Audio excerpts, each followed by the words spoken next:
ಕರ್ನಾಟಕ ರಾಜ್ಯ ವೈಜ್ಞಾನಿಕ ಸಂಶೋಧನಾ ಪರಿಷತ್ತು ದೊಡ್ಡಬಳ್ಳಾಪುರ, ಬೆಂಗಳೂರು ಉತ್ತರ ಶೈಕ್ಷಣಿಕ ಜಿಲ್ಲೆ, ಕರ್ನಾಟಕ ರಾಜ್ಯ ಖಾಸಗಿ ಶಾಲಾ ಕಾಲೇಜುಗಳ ಒಕ್ಕೂಟ, ಕರ್ನಾಟಕ ರಾಜ್ಯ ಮಾನವ ಬಂಧುತ್ವ ವೇದಿಕೆ ಹಾಗೂ ಕರ್ನಾಟಕ ಸರ್ಕಾರದ ಮಾಹಿತಿ ಮತ್ತು ತಂತ್ರಜ್ಞಾನ ಇಲಾಖೆ ಇವುಗಳ ಸಹಯೋಗದೊಂದಿಗೆ ಶುಕ್ರವಾರ ಮತ್ತು ಶನಿವಾರ 2 ದಿನಗಳ ಕಾಲ ಬಾಗಲೂರಿನ ವಿಜೆ ಇಂಟರ್ನ್ಯಾಷನಲ್ ಶಾಲಾ ಮೈದಾನದಲ್ಲಿ ರಾಜ್ಯ ಮಟ್ಟದ 4ನೇ ವೈಜ್ಞಾನಿಕ ಸಮ್ಮೇಳನವನ್ನು ರಂಗಭೂಮಿ ಕಲಾವಿದೆ, ಖ್ಯಾತ ಚಲನಚಿತ್ರ ನಟಿ ಉಮಾಶ್ರೀ ಅವರ ಸರ್ವಾಧ್ಯಕ್ಷತೆಯಲ್ಲಿ ಆಯೋಜಿಸಲಾಗಿದೆ ಎಂದು ಪರಿಷತ್ತಿನ ಸಂಸ್ಥಾಪಕ ಅಧ್ಯಕ್ಷರಾದ ಡಾ. ಹುಲಿಕಲ್ ನಟರಾಜ್ ತಿಳಿಸಿದರು. ಕಾರ್ಯಕ್ರಮಗಳೊಂದಿಗೆ ಮುಕ್ತಾಯ ಆಗುತ್ತೆ. ನಮ್ಮದು ಸಾಹಿತ್ಯ ಸಮ್ಮೇಳನ ಹೇಗೆ ನಡೆಯುತ್ತೆ ಅದೇ ಮಾದರಿಯಲ್ಲಿ ವೈಜ್ಞಾನಿಕ ಸಮ್ಮೇಳನ, ಸರ್ವರಿಗೂ ವಿಜ್ಞಾನ, ನಮ್ಮ ನಡೆ ವಿಜ್ಞಾನದೆಡೆಗೆ ಅಂತ ಕಾನ್ಸೆಪ್ಟ್ ಇಟ್ಕೊಂಡು ಇಡೀ ಇಲ್ಲಿ ಗ್ರಾಮ ಪಂಚಾಯಿತಿಯ ಎಲ್ಲ ಸದಸ್ಯರನ್ನು, ನಾಗರಿಕರನ್ನು, ದಾನಿಗಳನ್ನು, ಸರ್ಕಾರವನ್ನು ಎಲ್ಲರೂ ಸೇರಿಕೊಂಡು ಕಾಸ್ಮೋ ಪರಿಷತ್ ಸಂಸ್ಥೆಯ ಎಲ್ಲ ಪದಾಧಿಕಾರಿಗಳನ್ನ ಸೇರಿಕೊಂಡು ತುಂಬ ಚೆನ್ನಾಗಿ ವ್ಯವಸ್ಥಿತವಾಗಿ ನಾವು ಮಾಡಿದ್ದೇವೆ. ಇದರ ಸದುಪಯೋಗವನ್ನು ಪಡಿಸ್ಕೋಬೇಕಾದ್ರೆ ಸುತ್ತಮುತ್ತ ಇರತಕ್ಕಂತಹ ಎಲ್ಲ ನಾಗರಿಕ ಬಂಧುಗಳು ಮತ್ತು ಶಿಕ್ಷಣ ಇಲಾಖೆ ಇದರ ಸದುಪಯೋಗ ಪಡಿಸ್ಕೊಂಡ್ರೆ ತುಂಬ ಒಳ್ಳೆಯದಾಗುತ್ತೆ. ಬನ್ನಿ ನಮ್ಮ ನಡೆ ವಿಜ್ಞಾನದೆಡೆಗೆ. ಬಾಗಲೂರಿನ ವಿಜೆ ಇಂಟರ್ನ್ಯಾಷನಲ್ ಶಾಲಾ ಮೈದಾನದಲ್ಲಿ ಆಯೋಜಿಸಿದ್ದ ಸುದ್ದಿಗೋಷ್ಠಿಯಲ್ಲಿ ಮಾತನಾಡಿದ ಹುಲಿಕಲ್ ನಟರಾಜ್ ಅವರು, ಪರಿಷತ್ತು ಆರಂಭವಾಗಿ ಯಶಸ್ವಿಯಾಗಿ 4 ವರ್ಷಗಳನ್ನು ಕಳೆದಿದ್ದು, ಜಸ್ಟಿಸ್ ನಾಗಮೋಹನ್ ದಾಸ್, ಇಸ್ರೋದ ಮಾಜಿ ಅಧ್ಯಕ್ಷರು ಹಾಗೂ ಖ್ಯಾತ ವಿಜ್ಞಾನಿ ಡಾಕ್ಟರ್ ಎಎಸ್ ಕಿರಣ್ ಕುಮಾರ್ ಹಾಗೂ ಅನೇಕ ಗಣ್ಯ ಚಿಂತಕರ ಮಾರ್ಗದರ್ಶನದಲ್ಲಿ ರಾಜ್ಯ ಮಟ್ಟದಲ್ಲಿ ಅನೇಕ ಕಾರ್ಯಕ್ರಮಗಳನ್ನು ನಡೆಸುತ್ತಾ ಬರಲಾಗಿದೆ. ಪರಿಷತ್ತು ರಾಜ್ಯದ ಎಲ್ಲಾ ಜಿಲ್ಲಾ ಹಾಗೂ ತಾಲೂಕು ಮಟ್ಟದಲ್ಲಿ ತನ್ನ ಶಾಖೆಗಳನ್ನು ಆರಂಭಿಸಿದ್ದು, ಜನಪರವಾದ ಕಾರ್ಯಕ್ರಮಗಳನ್ನು ನಡೆಸಲಾಗುತ್ತಿದೆ. ಈಗಾಗಲೇ ಸಾವಿರಾರು ಸಂಖ್ಯೆಯಲ್ಲಿ ಸದಸ್ಯರನ್ನ ಹೊಂದಿದ್ದ ಹೆಗ್ಗಳಿಕೆ ಪರಿಷತ್ತಿಗಿದೆ. ಪ್ರತಿ ವರ್ಷ ರಾಜ್ಯ ಮಟ್ಟದ ವೈಜ್ಞಾನಿಕ ಸಮ್ಮೇಳನ, ಕಾಯಕ ರತ್ನ ಪ್ರಶಸ್ತಿ, HN ಪ್ರಶಸ್ತಿ, ಜೀವಮಾನ ಶ್ರೇಷ್ಠ ಸಾಧನಾ ಪ್ರಶಸ್ತಿ ಪ್ರದಾನ, ನಾಯಕತ್ವ ಶಿಬಿರ, ಸ್ಮರಣ ಸಂಚಿಕೆ, ವಿಜ್ಞಾನ ಸಿರಿ, ಮಾಸಪತ್ರಿಕೆ ಹೀಗೆ ಅನೇಕ ಕಾರ್ಯಕ್ರಮಗಳನ್ನು ನಡೆಸುತ್ತಾ ಬಂದಿದೆ ಎಂದು ತಿಳಿಸಿದರು. ರಾಜ್ಯ ಮಟ್ಟದ 4ನೇ ವೈಜ್ಞಾನಿಕ ಸಮ್ಮೇಳನವನ್ನು ಐತಿಹಾಸಿಕವಾಗಿ ನಡೆಸಲು ಸಕಲ ಸಿದ್ಧತೆಗಳನ್ನು ನಡೆಸಲಾಗಿದ್ದು, ನಾಡಿನ ಹೆಸರಾಂತ ರಂಗಭೂಮಿ ಕಲಾವಿದೆ, ಚಲನಚಿತ್ರ ನಟಿ, ಸಾಮಾಜಿಕ ಕಳಕಳಿಯುಳ್ಳ ಸಾಂಸ್ಕೃತಿಕ ರಾಯಭಾರಿ ವ್ಯಕ್ತಿತ್ವದ ಉಮಾಶ್ರೀ ಅವರನ್ನ ಸಮ್ಮೇಳನದ ಸರ್ವಾಧ್ಯಕ್ಷತೆಯಲ್ಲಿ ನಡೆಯುವ ಸಮ್ಮೇಳನದಲ್ಲಿ ಅನೇಕ ಚಿಂತನಾ ಗೋಷ್ಠಿಗಳು, ಸಾಂಸ್ಕೃತಿಕ ಕಾರ್ಯಕ್ರಮಗಳು, ನಾಟಕ ಪ್ರದರ್ಶನ, ಹಾಸ್ಯ ಸಂಚೆ ಮೊದಲಾದ ಕಾರ್ಯಕ್ರಮಗಳು ನಡೆಯಲಿದ್ದು, ಇದೇ ಸಂದರ್ಭದಲ್ಲಿ ವಿಜ್ಞಾನ ವಸ್ತು ಪ್ರದರ್ಶನ, ಆಹಾರ ಮೇಳ, ಕರಕುಶಲ ಮೇಳ, ವಿದ್ಯಾರ್ಥಿಗಳಿಂದ ವಿಜ್ಞಾನ ಮಾದರಿಗಳ ಪ್ರದರ್ಶನ ಆಯೋಜಿಸಿದೆ. ಸಮ್ಮೇಳನದಲ್ಲಿ ಭಾಗವಹಿಸುವವರಿಗೆ ವಸತಿ, ಊಟ, ಉಪಹಾರದ ವ್ಯವಸ್ಥೆ ಮಾಡಲಾಗುವುದು. ವಿವಿಧ ಕ್ಷೇತ್ರಗಳ ಸಾಧಕರಿಗೆ ರಾಜ್ಯ ಮಟ್ಟದಲ್ಲಿ ಜೀವಮಾನ ಶ್ರೇಷ್ಠ ಸಾಧನೆ ಪ್ರಶಸ್ತಿ ನೀಡಿ ಗೌರವಿಸಲಾಗುವುದು. ರಾಜ್ಯದ ಪ್ರತಿ ಜಿಲ್ಲೆಗೆ ಒಬ್ಬರಂತೆ 37 ಜನರಿಗೆ ರಾಜ್ಯ ಮಟ್ಟದಲ್ಲಿ HN ಪ್ರಶಸ್ತಿಯನ್ನ ನೀಡಲಾಗುವುದು. ಈ ಬಾರಿ ವಿಶೇಷವಾಗಿ ಮಹಿಳಾ ಸಾಧಕಿಯರನ್ನ ಗುರುತಿಸಿ ರಾಜ್ಯ ಮಟ್ಟದಲ್ಲಿ ಚೈತನ್ಯ ಶ್ರೀ ಪ್ರಶಸ್ತಿಯನ್ನ ನೀಡಿ ಅಭಿನಂದಿಸಲಾಗುವುದು. ಸಮ್ಮೇಳನವನ್ನ ಮುಖ್ಯಮಂತ್ರಿಗಳಾದ ಸಿದ್ದರಾಮಯ್ಯನವರು ಉದ್ಘಾಟಿಸಲು ಆಹ್ವಾನಿಸಲಾಗಿದೆ. ಉಪಮುಖ್ಯಮಂತ್ರಿಗಳು, ಕೇಂದ್ರ ಹಾಗೂ ರಾಜ್ಯದ ಅನೇಕ ಮಂತ್ರಿಗಳು, ಸಂಸದರು, ಶಾಸಕರು, ವಿಧಾನ ಪರಿಷತ್ತು ಸದಸ್ಯರು, ಸ್ಥಳೀಯ ಜನಪ್ರತಿನಿಧಿಗಳು, ವಿಜ್ಞಾನಿಗಳು, ಸಾಮಾಜಿಕ ಚಿಂತಕರು, ವಿದ್ಯಾರ್ಥಿಗಳು, ಉಪನ್ಯಾಸಕರು, ಶಿಕ್ಷಕರು, ಸಾರ್ವಜನಿಕರು ಭಾಗವಹಿಸಲಿದ್ದಾರೆ ಎಂದು ತಿಳಿಸಿದರು. 29ನೇ ಯಾಕೆ ಆಯ್ಕೆ ಮಾಡ್ಕೊಂಡಿದ್ದೀವಿ ಅಂದರೆ, ಚಿಂತಕರ ಚಾವಡಿಯಿಂದ ಬಂದಂತಹ ಮಾನ್ಯ ಮುಖ್ಯಮಂತ್ರಿಗಳು ಡಿಸೆಂಬರ್ 29 ವೈಚಾರಿಕ ದಿನಾಚರಣೆ ಅಂತ ಹೇಳಿ ಘೋಷಣೆ ಮಾಡಿದರು. ಕಾರಣ ಕುವೆಂಪುರವರ ದಿನಾಚರಣೆ. ಆ ಕುವೆಂಪುರವರ ದಿನಾಚರಣೆಯ ಪ್ರಯುಕ್ತ ಸಂದರ್ಭದಲ್ಲಿ ನಾವು ಕೂಡ ಮಾಡಬೇಕು ಅಂತ ಈ ಪರಿಷತ್ತನ್ನು ಪ್ರಪ್ರಥಮವಾಗಿ ಸಮ್ಮೇಳನ ನಡೆದಿದ್ದು ಶಿವಮೊಗ್ಗದಲ್ಲಿ. ಅದರ ಸಮ್ಮೇಳನಾಧ್ಯಕ್ಷರಾಗಿದ್ದು ಇಸ್ರೋ ಮಾಜಿ ಚೇರ್ಮನ್, ಹಾಲಿ ನೆಹರು ತಾರಾಲಯದ ಅಧ್ಯಕ್ಷರಾದಂತಹ ಮತ್ತು ಟಾಟಾ ಇನ್ಸ್ಟಿಟ್ಯೂಟಿನ ಮುಖ್ಯಸ್ಥರಾದಂಥ ಕಿರಣ್ ಕುಮಾರ್ ಅವರು ಸಮ್ಮೇಳನ ಅಧ್ಯಕ್ಷರಾಗಿದ್ದರು. ಶಿವಮೊಗ್ಗದಲ್ಲಿ ನಡೆಯಿತು. 2ನೇ ಸಮ್ಮೇಳನ ಮುಖ್ಯವಾಗಿ ಮೊದಲು ವಿಜ್ಞಾನಿಗೆ ಅವಕಾಶ ಕೊಟ್ಟಾದ ಮೇಲೆ ನಾವು ನ್ಯಾಯಾಂಗಕ್ಕೆ ಅವಕಾಶ ಕೊಡಬೇಕು. ನ್ಯಾಯಾಂಗ ಇದ್ದರೆ ನಾವೆಲ್ಲ ಮಾನವೀಯತೆಯಿಂದ ಇರಲಿಕ್ಕೆ ಸಾಧ್ಯ ಆಗುತ್ತೆ ಅಂತ ಹೇಳಿ ಹೈಕೋರ್ಟ್ನ ನಿವೃತ್ತ ಜಸ್ಟಿಸ್ ನಾಗಮೋಹನ್ ದಾಸ್ರವ್ರನ್ನ ತುಮಕೂರಿನಲ್ಲಿ ಸಮ್ಮೇಳನ ಅಧ್ಯಕ್ಷರನ್ನಾಗಿ ಮಾಡಿದ್ವಿ. 3ನೇದಾಗಿ ನ್ಯಾಯಾಂಗ ಆಯಿತು ಮತ್ತು ವಿಜ್ಞಾನ ಆಯಿತು. ಕಾರ್ಯಾಂಗದ ಬಗ್ಗೆ, ಶಾಸಕಾಂಗದ ಬಗ್ಗೆ ಗಮನ ಹರಿಸಬೇಕು. ಒಬ್ಬ ಪ್ರಜ್ಞಾವಂತ ವ್ಯಕ್ತಿ ರಾಜಕೀಯದಲ್ಲಿದ್ದರೂ ಕೂಡ ರಾಜಕೀಯ ಗೋಜಿಗೆ ಹೋಗದಂತಲೇ ಮಾನವ ಬಂಧುತ್ವ ವೇದಿಕೆಯನ್ನು ಇಟ್ಕೊಂಡು ಜನರ ಮನುಷ್ಯತ್ವವನ್ನು ಕಾಪಾಡುವಂತಹ, ಮಾನವೀಯತೆಗೆ ಬೆಲೆ ಕೊಡುವಂಥ ಸತೀಶ್ ಜಾರಕಿಹೊಳಿಯವರನ್ನ ನಾವು ಹೋದ ಸರಿ ಮಾಡಿ ರಾಯಚೂರು ಲಿಂಗಸ್ಕೂರಿನಲ್ಲಿ ನಡೀತು. 27,000ಕ್ಕೂ ಹೆಚ್ಚು ಜನಪ್ರತಿನಿಧಿಗಳು ಅಲ್ಲಿ ಭಾಗವಹಿಸಿದ್ರು. ಹಾಗೆ ನಾವೇನು ಮಾಡ್ತೀವಿ, ಸಮ್ಮೇಳನದ ರೀತಿಯಲ್ಲಿ ಮುಂದೆ ಯಾರು ಮಾಡ್ತೀರಿ ಅಂತ ಕೇಳಿಕೊಂಡಾಗ ಇಲ್ಲಿನ ಬೆಂಗಳೂರು ಉತ್ತರ ಜಿಲ್ಲೆಯ ಜಿಲ್ಲಾಧ್ಯಕ್ಷರಾದ ಸುರೇಶ್ರವರು, ಮುಖ್ಯವಾಗಿ ಕಾರ್ಯದರ್ಶಿಗಳಾದ ಚಿಕ್ಕನ್ಮಂತೇಗೌಡರು, ರಾಜ್ಯದ ಉಪಾಧ್ಯಕ್ಷರಾದ ರಾಮಚಂದ್ರರವರು ಮತ್ತು ಇಲ್ಲಿನ ದಾನಿಗಳು, ಇವರೆಲ್ಲರೂ ಕೂಡ ನಾವು ಮಾಡೇ ಮಾಡ್ತೀವಿ, ನಮಗೆ ಕೊಡಿ ಅಂತ ಹೇಳಿ ಒಕ್ಕಲಿನಿಂದ ಇದು ಮಾಡಿಕೊಂಡ್ರು. ಅದಕ್ಕೋಸ್ಕರ ನಾವು ಉತ್ತರ ಕರ್ನಾಟಕ ಆಯಿತು, ಈಗ ಈ ಕಡೆ ಆಗಬೇಕು ಅಂತ ಇಲ್ಲಿ ಮಾಡಿದ್ದೇವೆ. ಈ ನಾಳೆನೂ ಕೂಡ ನಾಡ್ದು ತೀರ್ಮಾನ ಆಗಿಬಿಡುತ್ತೆ. ಯಾಕೆಂದರೆ ಅನುದಾನನೂ ಕೂಡ ಸರ್ಕಾರ ಹೋದ ಸರಿ 20 ಲಕ್ಷ ಕೊಟ್ಟಿರೋ, ಈ ಸರಿ 20 ಲಕ್ಷ ಕೊಡುತ್ತೆ ಅಂತ. ಈ ಭಾರತ ಕಂಡಂಥ ಶ್ರೇಷ್ಠ ವಿಜ್ಞಾನಿ ಉದಯಶಂಕರ್ ಪುರಾಣಿಕ್ ಸೈಬರ್ ಬಗ್ಗೆ ಮಾತನಾಡ್ತಾ ಇದ್ದಾರೆ. ಇಡೀ ಭಾರತ ಕಂಡಂಥ ಶ್ರೇಷ್ಠ ಇಸ್ರೋ ಚೇರ್ಮನ್ ಪ್ರೊಫೆಸರ್ ಕಿರಣ್ ಕುಮಾರ್ ಅವರು ನಮ್ಮ ವೈಜ್ಞಾನಿಕತೆ ಬಗ್ಗೆ ಮಾತನಾಡ್ತಾರೆ. ಇನ್ನು ಅನೇಕ ಮುಖ್ಯವಾಗಿ ಶ್ರೀಮನದ ತಲ್ಲಣಗಳೊಂದಿಗೆ ವಿಜ್ಞಾನ ಮತ್ತು ಮೌಢ್ಯತೆ, ಮಹಿಳೆ ಮತ್ತು ಮೌಢ್ಯತೆ ಬಗ್ಗೆ ಪ್ರೇಮ ಅಂತಕ್ಕಂತಹ ಪ್ರಿನ್ಸಿಪಾಲ್ರವರು ಅವರು ಬರ್ತಾ ಇದ್ದಾರೆ, ಮಾತನಾಡ್ತಾರೆ. ಸಾಕಷ್ಟು ಗೋಷ್ಠಿಗಳಿದೆ. ವಚನದಲ್ಲಿ ವೈಜ್ಞಾನಿಕತೆ ಅಂತ ಹೇಳಿ ಸಿ ಸೋಮಶೇಖರ್ ಮಾಜಿ ಜಿಲ್ಲಾಧಿಕಾರಿಗಳು ಅವರು ಕೂಡ ಗೋಷ್ಠಿಯಲ್ಲಿ ಪಾಲ್ಗೊಳ್ತಾರೆ. ಅಕಾಡೆಮಿಯವರು ಕೂಡ ಪಾಲ್ಗೊಳ್ತಾ ಇದ್ದಾರೆ. ಮುಖ್ಯವಾಗಿ ಕನಿಷ್ಠ 40ರಿಂದ 50 ಜನ ವಿಜ್ಞಾನಿಗಳೇ ಇಲ್ಲಿ ಈ ಕಾರ್ಯಕ್ರಮವನ್ನು ನೋಡಲಿಕ್ಕೆ ಬರ್ತಾ ಇದ್ದಾರೆ. ಮಾನ್ಯ ಲೋಕೋಪಯೋಗಿ ಸಚಿವರಾದ ಸತೀಶ್ ಜಾರಕಿಹೊಳಿ ಅವರು ಪ್ರತಿ ವರ್ಷ ಊಟದ ವ್ಯವಸ್ಥೆಗೆ ಅಥವಾ ಯಾವುದೇ ವ್ಯವಸ್ಥೆಗೆ ನಾನು 25 ಲಕ್ಷ ರೂಪಾಯಿ ಕೊಡ್ತೀನಿ ಅಂತ ಹೇಳಿದರು. ಹೋದ ಸರಿ ಊಟದ ವ್ಯವಸ್ಥೆಯನ್ನು ಅವರು ವಹಿಸ್ಕೊಂಡಿದ್ರು. ಈ ಸರಿ ಇನ್ನೂ ಕೇಳಿಲ್ಲ. ಇದೆಲ್ಲ ಆದಮೇಲೆ ನಾವು ಅವ್ರನ್ನ ಕೇಳೋಣ, ಅವ್ರು ನೋಡಿದ ಮೇಲೆ ಇದು ಅನುಕೂಲ ಆಗಿದೆ, ಜನಕ್ಕೆ ಮಕ್ಕಳಿಗೆ ಅನುಕೂಲ ಆಗಿದೆ ಅಂದಾಗ ಅವ್ರು ಕೊಡ್ತಾರೆ. ನಾವು ಇದನ್ನು ದುಡ್ಡು ಕೇಳೋದಕ್ಕಿಂತ ಮುಖ್ಯವಾಗಿ ಸತೀಶ್ ಜಾರಕಿಹೊಳಿ ಅವರಲ್ಲಿ ಮನವಿ ಮಾಡಿಕೊಳ್ತೇವೆ. ನಮಗೆ ಬಿಳಿ ಶಿವಾಲಯ ರವಿ ಅವರು 10 ಎಕರೆ ಜಮೀನನ್ನು ಉಚಿತವಾಗಿ ಪರಿಷತ್ತಿಗೆ ಬರ್ಕೊಡ್ತಾ ಇದ್ದಾರೆ. ಅಲ್ಲಿ 5 ಕೋಟಿ ಬಿಡುಗಡೆ ಮಾಡಿದ್ದಾರೆ ಸತೀಶ್ ಜಾರಕಿಹೊಳಿ ಅವರು. ಇನ್ನು 50 ಕೋಟಿ ಬಿಡುಗಡೆ ಮಾಡಬೇಕಾಗಿದೆ. ಈ ಬಿಡುಗಡೆ ಮಾಡಬೇಕಾದ್ರೆ ಈ ಬಜೆಟಲ್ಲಿ ನಮ್ಮ ಮಾನ್ಯ ಚಿಂತಕರ ಚಾವಡಿಯಿಂದ ಬಂದಂಥ ಮಾನ್ಯ ಮುಖ್ಯಮಂತ್ರಿಗಳು ಬಿಡುಗಡೆ ಮಾಡಿದ್ರೆ ಅಲ್ಲೊಂದು ವಿಜ್ಞಾನ ಗ್ರಾಮ ಓಪನ್ ಆಗುತ್ತೆ. ಇಡೀ ಜಗತ್ತೇ ನಾವು ಇಲ್ಲಿವರೆಗೂ ದೇವಾಲಯಗಳನ್ನು ನೋಡಿದ್ದೀವಿ, ವಿಜ್ಞಾನಾಲಯಗಳನ್ನು ನೋಡಿಲ್ಲ. ಆ ವಿಜ್ಞಾನಾಲಯಗಳ ಕಾನ್ಸೆಪ್ಟ್ ಇಟ್ಕೊಂಡು ನಾವು ಮುಂದುವರಿತಾ ಇದ್ದೀವಿ. ನಮ್ಮ ಇದೆಲ್ಲರ ಸಮ್ಮೇಳನದ ಉದ್ದೇಶನೇ ವಿಜ್ಞಾನ ಗ್ರಾಮವನ್ನು ಮಾಡಲಿಕ್ಕೋಸ್ಕರ. ಅದಕ್ಕೆ ಸರ್ಕಾರ ಈ ಕಡೆ ಈ ಬಜೆಟಲ್ಲಿ ಬಿಡುಗಡೆ ಮಾಡಿದರೆ ಇಡೀ ರಾಜ್ಯದ ದೇಶದ ಮಕ್ಕಳು ಅಲ್ಲಿ ಸಂಶೋಧನೆ ಮಾಡಲಿಕ್ಕೆ ಸಾಧ್ಯ ಆಗುತ್ತೆ. ಅದಕ್ಕೋಸ್ಕರ ಮಾನ್ಯ ಸತೀಶ್ ಜಾರಕಿಹೊಳಿ ಅವ್ರನ್ನ ನಾವೇನೂ ಕೇಳಲ್ಲ, ಸರ್ಕಾರದ ಜೊತೆ ಇದ್ದು ಈ ವಿಜ್ಞಾನ ಗ್ರಾಮಕ್ಕೆ ಈ ವರ್ಷ ಬಜೆಟಲ್ಲಿ ಅನುದಾನವನ್ನು ಬಿಡುಗಡೆ ಮಾಡಿದರೆ ಪರಿಷತ್ತು ಮತ್ತು ಮನುಷ್ಯರ ಮನಸ್ಸು ನಮ್ಮ ನಡೆ ವಿಜ್ಞಾನದೆಡೆಗೆ, ವಿಜ್ಞಾನ ಮತ್ತು ತಂತ್ರಜ್ಞಾನ ಇಲಾಖೆ ಏನು ಕಾನ್ಸೆಪ್ಟ್ ಇಟ್ಕೊಂಡಿದೆ ಸರ್ವರಿಗೂ ವಿಜ್ಞಾನ, ಆ ವಿಜ್ಞಾನದ ಅಡಿಯಲ್ಲಿ ನಮ್ಮ ಈ ಪರಿಷತ್ ಸಮ್ಮೇಳನ ನಡೀತಾ ಇದೆ. ದಯವಿಟ್ಟು ಬನ್ನಿ. ಮತ್ತು ವಾಹನಗಳ ವ್ಯವಸ್ಥೆ ಸಾಕಷ್ಟು 150 ವಾಹನ ವ್ಯವಸ್ಥೆಯನ್ನು ಪ್ರೈವೇಟ್ ಶಾಲೆಯವರು ಮಾಡಿಕೊಟ್ಟಿದ್ದಾರೆ.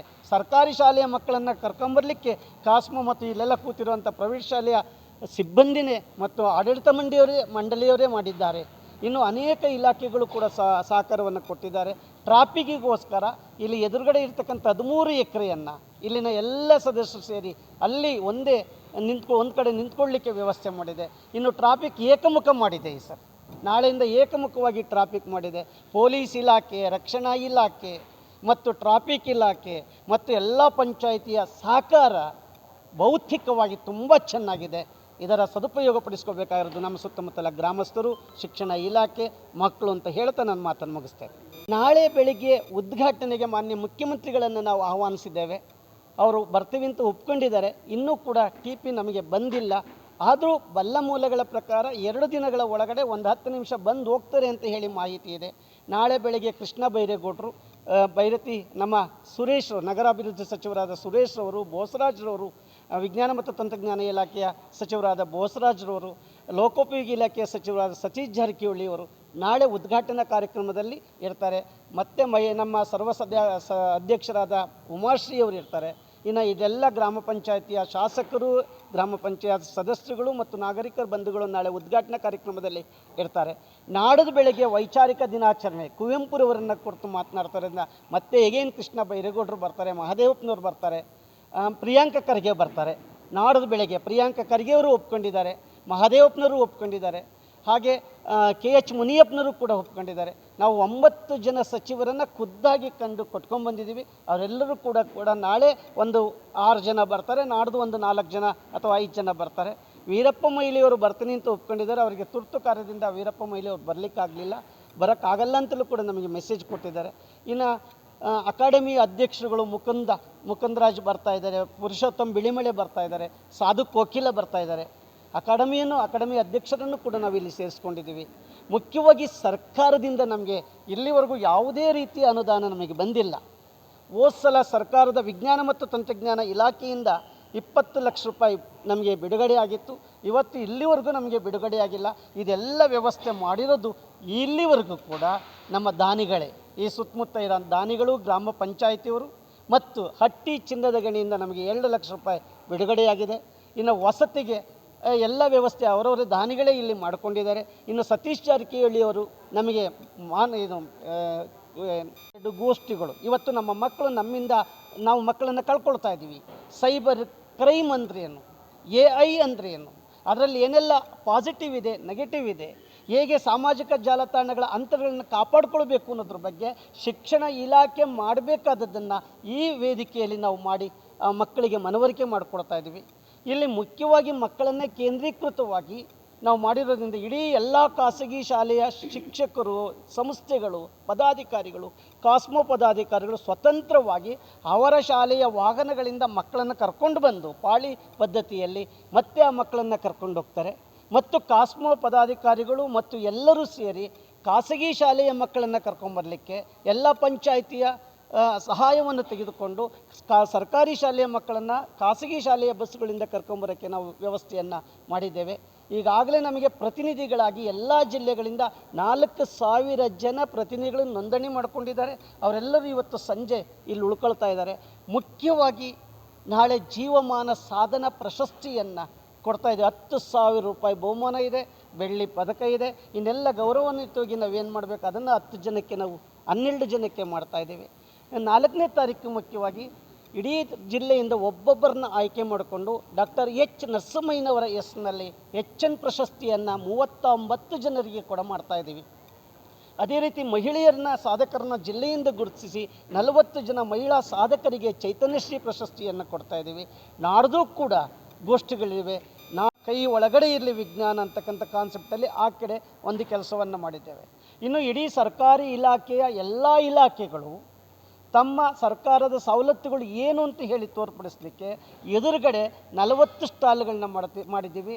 ಅನೇಕ ಸ್ಟಾಲ್ಗಳು, ಪುಸ್ತಕ ಮಳಿಗೆಗಳು, ಆಹಾರ ಮೇಳಗಳು, ಸರ್ಕಾರದ ವತಿಯಿಂದ ನಡೀತಕ್ಕಂಥ ಎಲ್ಲ ಇಲಾಖೆಗಳ ವರದಿಗಳು ಕೂಡ ಆ ಕಡೆ ನಡೆಯುತ್ತೆ. ನಾಳೆ ಬೆಳಿಗ್ಗೆ 8 ಗಂಟೆಗೆ ಸರಿಯಾಗಿ ನಮ್ಮ ಮಾನ್ಯ ಜಿಲ್ಲಾಧಿಕಾರಿಗಳು ಇಲ್ಲಿ ಧ್ವಜಾರೋಹಣ ಮಾಡ್ತಾರೆ. ನಾಡ ಧ್ವಜವನ್ನು ಮಾನ್ಯ ಗ್ರಾಮ ಪಂಚಾಯತಿ ಅಧ್ಯಕ್ಷರಾದ ಕೆಂಪೇಗೌಡರು ಮಾಡ್ತಾರೆ. ಪರಿಷತ್ತಿನ ಧ್ವಜವನ್ನು ಅಧ್ಯಕ್ಷರು ಮಾಡ್ತಾರೆ. 8:30ಗೆ ಇಡೀ ಸಮ್ಮೇಳನದ ಮೇರು ಕೃತಿಯಾಗಿ ಈ ವರ್ಷ ಮಹಿಳೆಗೆ ಹೆಚ್ಚು ಪ್ರಾಧಾನ್ಯತೆಯನ್ನು ಕೊಡಬೇಕು ಅಂತ ಹೇಳಿ ಕಲೆಯೇ ಬದುಕನ್ನು ಜೀವನವಾಗಿ ಇಟ್ಕೊಂಡಂಥ ಉಮಾಶ್ರೀ ಸಮ್ಮೇಳನಾಧ್ಯಕ್ಷರನ್ನಾಗಿ ಸರ್ವ ಸಮ್ಮೇಳನಾಧ್ಯಕ್ಷರನ್ನು ಆಯ್ಕೆ ಮಾಡ್ಕೊಂಡಿದ್ದೀವಿ. ಬಾಗಲೂರಿನ ಕ್ರಾಸ್ನಿಂದ ಹಿಡಿದು ಇಲ್ಲಿವರೆಗೂ 8:30ಯಿಂದ ಮೆರವಣಿಗೆ ಎಲ್ಲ ಕಲಾ ತಂಡಗಳೊಂದಿಗೆ ಪೂರ್ಣ ಕುಂಭಗಳೊಂದಿಗೆ ಅವರ ಮೆರವಣಿಗೆಯನ್ನು ತೆಗೆದುಕೊಂಡು ಬರ್ತೇವೆ. 10 ಗಂಟೆಗೆ ಶಾರ್ಪ್ ಇಲ್ಲಿ ಉದ್ಘಾಟನೆ ಕಾರ್ಯಕ್ರಮ, ವಿಶೇಷವಾಗಿ ಉದ್ಘಾಟನೆ ನಡೆಯುತ್ತೆ. ಅನೇಕ ಸಚಿವರುಗಳು ಬರ್ತಾ ಇದ್ದಾರೆ. ನಿವೃತ್ತ ಜಸ್ಟಿಸ್ ನಾಗಮೋಹನ್ ದಾಸ್ ಬರ್ತಾರೆ. ಅದ್ರ ಜೊತೆಗೆ ಉದ್ಘಾಟನೆ ಆದಮೇಲೆ ಜ್ಞಾನಸಿರಿ ಅಂತ ಹೇಳಿ ಪುಸ್ತಕ ಸ್ಮರಣ ಸಂಚಿಕೆ ಬಿಡುಗಡೆ ಆಗುತ್ತೆ, ದಿನಚರಿ ಬಿಡುಗಡೆ ಆಗುತ್ತೆ, ಕ್ಯಾಲೆಂಡರ್ ಬಿಡುಗಡೆ ಆಗುತ್ತೆ, ನಮ್ಮ ಉದ್ದೇಶಗಳು ಬಿಡುಗಡೆ ಆಗುತ್ತೆ, ಸಮ್ಮೇಳನಾಧ್ಯಕ್ಷರ ನುಡಿ ಇದೆ. ಅದಾದಮೇಲೆ ಮಧ್ಯಾಹ್ನವರೆಗೂ ಕಾರ್ಯಕ್ರಮ ಆದಮೇಲೆ ಮಧ್ಯಾಹ್ನದ ಮೇಲೆ ಜಸ್ಟಿಸ್ ನಾಗಮೋಹನ್ ದಾಸ್ರವರಿಂದ ಸಂವಿಧಾನ ನಮ್ಮ ನಡೆ ಸಂವಿಧಾನ ನಡೆಗೆ ಸಂವಿಧಾನ ಓದು ಗೋಷ್ಠಿ ನಡೆಯುತ್ತೆ. ಅದ ನಂತರ ರೈತರ ಬಗ್ಗೆ ಬವಣೆಗಳು, ಸಾಮಾಜಿಕ ಜಾಲತಾಣದ ತಲ್ಲಣಗಳು, ಶ್ರೀಮನದ ತಲ್ಲಣಗಳು ಗೋಷ್ಠಿಗಳು ನಡೆಯುತ್ತೆ. ಸಂಜೆಗೆ ಪರ್ಸಂಗದ ಗೆಂಡೆ ತಿಮ್ಮ ನಾಟಕ ಮತ್ತು ಕಾಸ್ಮೋ ಶಾಲೆಯ ಮಕ್ಕಳಿಂದ ಸಾಂಸ್ಕೃತಿಕ ಸಮ್ಮೇಳನವೇ ಇಲ್ಲಿ ವೈಭವೀಕರಣ ಆಗುತ್ತೆ. ರಾಜ್ಯ ವೈಜ್ಞಾನಿಕ ಸಂಶೋಧನಾ ಪರಿಷತ್ ವತಿಯಿಂದ 4ನೇ ವೈಜ್ಞಾನಿಕ ಸಮ್ಮೇಳನ ಈ ಬಾಗ್ಲೂರಿನ ವಿಜಯ್ ಇಂಟರ್ನ್ಯಾಷನಲ್ ಶಾಲೆಯಲ್ಲಿ ನಡೀತಾ ಇದೆ. ಇದೊಂದು ಐತಿಹಾಸಿಕ ಸಮ್ಮೇಳನ ಅಂತ ಹೇಳಲಿಕ್ಕೆ ತಪ್ಪಾಗಲಾರ್ದು. ಕಾರಣ ಇಡೀ ಶಿಕ್ಷಣ ಇಲಾಖೆ, ಕಂದಾಯ ಇಲಾಖೆ, ಜಿಲ್ಲಾ ಪಂಚಾಯಿತು, ಜಿಲ್ಲಾ ಪರಿಷತ್ತು, ಇಡೀ ಸರ್ಕಾರನೇ ನಮ್ಮೊಂದಿಗೆ ಕೈ ಜೋಡಿಸಿದೆ. ಮುಖ್ಯವಾಗಿ ಈ ಭಾಗದ ಬಾಗಲೂರಿನ ಗ್ರಾಮ ಪಂಚಾಯಿತಿಯ ಎಲ್ಲ ಅಧ್ಯಕ್ಷರಿಂದ ಹಿಡಿದು ಈ ಸುತ್ತಮುತ್ತಲ ಎಲ್ಲ ಗ್ರಾಮ ಪಂಚಾಯಿತಿಯ ಅಧ್ಯಕ್ಷರು ಪದಾಧಿಕಾರಿಗಳಿಂದ ಹಿಡಿದು ಒಳ್ಳೆಯ ಸಪೋರ್ಟನ್ನು ಮಾಡಿದ್ದಾರೆ.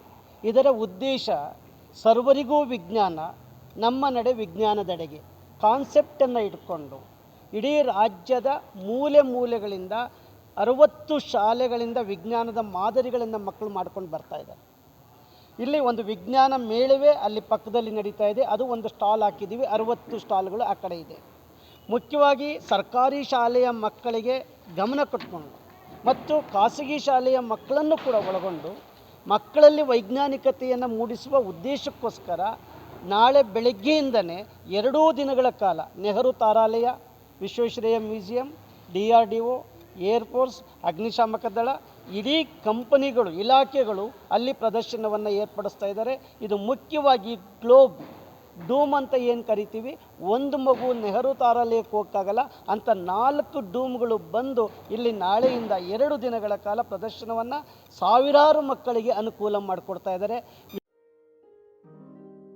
ಈ ಸಂದರ್ಭದಲ್ಲಿ ಪರಿಷತ್ತಿನ ಪ್ರಮುಖರಾದ ಬಾಗಲೂರಿನ ವಿಜೆ ಇಂಟರ್ನ್ಯಾಷನಲ್ ಶಾಲೆಯ ಸಂಸ್ಥಾಪಕರು doctor Shri Ramachandra, R Ravi Bileshivale, doctor Chikka Hanumanthegowda, K Narayanagowda, VT Swamy, Muni Venkatappa, doctor V Suresh, Suma Ramesh, ಕೋಯಿ ರಾಮೂರ್ತಿ, BG ಲಿಂಗರಾಜು, ಡಾಕ್ಟರ್ ಬೀರೇಗೌಡ, ಭೈರಪ್ಪ ಮೊದಲಾದವರು ಉಪಸ್ಥಿತರಿದ್ದರು.